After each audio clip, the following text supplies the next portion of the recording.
আজ আমি কথা বলবো মৌসুমী শবনম জয়ীর সাথে। তিনি আমাদের সাথে স্টুডিওতে আছেন। মৌসুমী, আপনি আমাদের স্টুডিওতে এসেছেন, সেজন্য আপনাকে অনেক ধন্যবাদ। আপনাকেও ধন্যবাদ আমাকে ডাকার জন্য। আপনি এখানে ছাত্র হিসেবে পড়ালেখা করছেন, অ্যানথ্রোপোলজি হচ্ছে আপনার বিষয়, এবং বর্তমানে আপনি এই বিষয়ে পিএইচডি করছেন। এই যে বিদেশে পড়তে আসা, এই স্বপ্নটি আপনি কবে প্রথম দেখলেন? খুব ছোটবেলা থেকেই স্বপ্ন দেখতাম বাইরে পড়াশোনা করব। আসলে আমার বাবার খুব শখ ছিল, আর আমার মায়েরও খুব শখ ছিল। আমার বাবা মা দুজনেই ওনারা প্রফেসর, তো তাদের বিশেষ করে আমার বাবার এই স্বপ্নটা এবং আমার শখ ছিল এটা পূরণ করার জন্যই বাইরে আসা, এবং মানে হায়ার স্টাডিজের জন্য বাইরে আসা। আপনি যখন প্রথম যুক্তরাষ্ট্রে এসে নামলেন, আপনি নিশ্চয়ই অনেক প্রত্যাশা নিয়ে এসছেন, এবং প্রথম এসছেন বাংলাদেশের একটি মেয়ে, একলা এদেশে থাকবে, পড়ালেখা করবে। আপনার সেই প্রত্যাশা এবং বাস্তবের মধ্যে কীরকম মিল ছিল আপনি যখন প্রথম আসলেন? আচ্ছা, প্রথম আসার অভিজ্ঞতাটা খুব মজার, কারণ ছোটোবেলা থেকে তো আমরা এত মুভি, এত মানে নিউজ বা আমেরিকা সম্পর্কে আমরা সবসময় একটা পিকচার তো পেয়ে থাকি। কিন্তু নিউ ইয়র্কে আমি প্রথমে মানে ল্যান্ড করি, নিউ ইয়র্কে জেএফকেতে, অ্যাকচুয়ালি বোধহয় লাগোর্ডিয়াতে। তো ওখানকার যে মানে আমার যে প্রত্যাশা ছিল যে আমি হয়তো বা আমেরিকা মানেই হচ্ছে মানে বিদেশে যাচ্ছি, বিদেশিদের দেখব, এরকম একটা ধারণা, রাইট? তো কিন্তু এয়ারপোর্টে নেমেই আমি দেখতে পারলাম যে চারিদিকে হচ্ছে মানে পিপুল অফ কালার, মানে বিভিন্ন বর্ণের মানুষ। সাদা মানুষ বোধহয় আমি খুব কমই দেখেছি যখন আমি ঢুকলাম। আর ইমিগ্রেশনে তারপরে কাউন্টারগুলোতে যারা ছিলেন, ওখানে আমি শাড়ি পরা ইন্ডিয়ান হবে অথবা বাংলাদেশিও হলে হতে পারে, সবাই তো ইংরেজিতে কথা বলছে। কিন্তু মানে যেটা আমাকে মানে আমি বলবো না এটা আমার একটা নেগেটিভ কোনো একটা ব্যাপার, আমি বরং খুশি হয়ে গেছি যে বাহ, মানুষ এখানে এত মানুষ আমাদেরই মতো দেখতে। আমি ভেবেছিলাম যে সাদা মানে আমেরিকান সাদা এদেরকে দেখব, তো এটা ছিল না। তো আপনি প্রথমে এখানে আসার পর ইউনিভার্সিটি অফ সাউথ অ্যালাবামা সেখানে গেলেন। সেখানে শিক্ষাঙ্গনের পরিবেশটা কেমন? আপনি ঢাকা বিশ্ববিদ্যালয়েও কয়েক মাস পড়ালেখা করেছেন, সুতরাং আপনি একটা তুলনামূলক চিত্র আমাদের দিতে পারেন। জি অবশ্যই।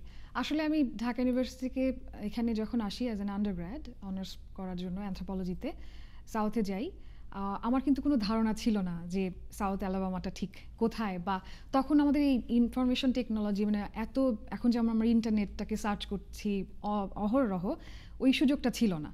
তো আমি আসলেই জানতাম না যে সাউথ মানে ওখানকার কালচারটা কেমন হবে, ওখানকার ডেমোগ্রাফিটা কীরকম। আই রিয়েলি হ্যাড মানে ডিডন্ট হ্যাভ এনি ক্লু। আমার একটা খুব ক্লোজ ফ্রেন্ড ছিল, এই জন্যই যাওয়া।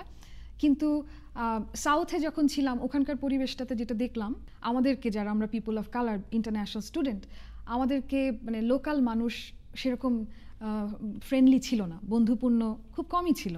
কিন্তু ওখানে আবার বাংলাদেশি একটা কমিউনিটি ছিল, স্ট্রং স্টুডেন্ট কমিউনিটি, যার মধ্যে দেখা গেল বাংলাদেশিরা বাংলাদেশিদের সাথেই হ্যাং আউট করে, আবার চাইনিজরা চাইনিজদের সাথে হ্যাং আউট করে, ইন্ডিয়ানদের সাথে, এরকম একটা জিনিস লক্ষ্য করলাম।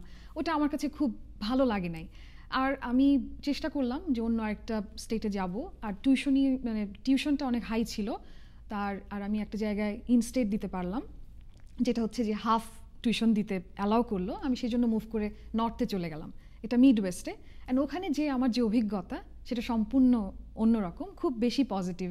কারণ মিড ওয়েস্টের মানুষদেরকে বলা হয় ওরা খুব ওয়ার্ম এবং বেশ ফ্রেন্ডলি, আমি সেটা উপলব্ধিও করলাম। তো এটা কোন স্টেট? মিনেসোটা, ওটা মিডওয়েস্টে, নর্থে আমেরিকার।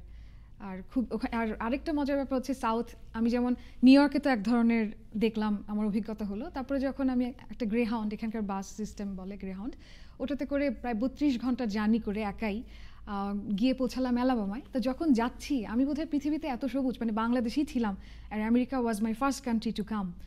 মানে যখন আমি বাংলাদেশ থেকে বের হলাম, প্রথম আমি এই দেশেই আসি। তো এখানে এসে আমি যত সবুজ দেখলাম, আমি বাংলাদেশে এত সবুজ দেখি নাই। সো আমার সেই জার্নিতে আই ওয়াজ অবজার্ভিং যে প্যাডি ফিল্ড বা গ্রিন মাঠের পর মাঠ, সবুজ শস্য ক্ষেত বা এমনি সবুজ মাঠ। তখন আমি বুঝলাম যে আর কি জানি what else is waiting for me. আর অ্যালাবামা আমার কাছে একটু গ্রামই মনে হলো, ঢাকা থেকে আসা শহুরে মেয়ে, গিয়ে পড়লাম গ্রামে, লিটল দ্যাট আই নিউ। কিন্তু ক্যাম্পাসটাও বিশাল ছিল, মানে প্রচুর হাঁটতে হতো, চারিদিকে সবুজের সমারোহ, আর প্রচুর পাইন ট্রি। আমাকে সত্যি ইট ওয়াজ এ ভেরি মানে গুড এক্সপিরিয়েন্স ফর মি। মানে যারা আপনার মতো বাংলাদেশ থেকে যুক্তরাষ্ট্র বা এরকম কোনো বিদেশি দেশে এসে পড়ালেখা করতে চান, তাদের জন্য কি কোনো পরামর্শ আছে যে কি ধরনের এই সমাজে নিজেকে খাপ খাইয়ে নেবার জন্যে কি ধরনের প্রস্তুতি থাকা দরকার? মানসিক হতে পারে, সেটা বিভিন্ন রকম স্কিল হতে পারে। রাইট, আচ্ছা।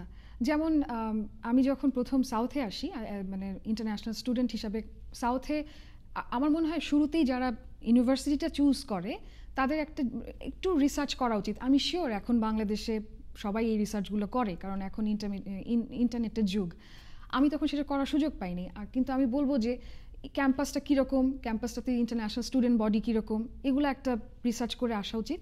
আরেকটা জিনিস বলবো যে ভাষাটা, আমরা বাংলাদেশে জানি, বাংলাটাকে আমরা প্রমোট করি, কিন্তু কেউ যদি ছোটোবেলা থেকে ইচ্ছা পোষণ করে যে বড় হয়ে বাইরে পড়তে যাবে, আমি তাদেরকে মানে রিকোয়েস্ট করব যে তোমরা ইংরেজিটার চর্চা করো, স্পোকেন ইংলিশ। আর শোনারও, not only speaking but also listening, আমার অ্যাবিলিটিটাও আমাদের বাড়ানো উচিত। এর জন্য খবর শুনতে পারি ইংরেজিতে, মুভি দেখতে পারি বিভিন্ন ডায়ালেক্টের, বিভিন্ন অ্যাকসেন্টের।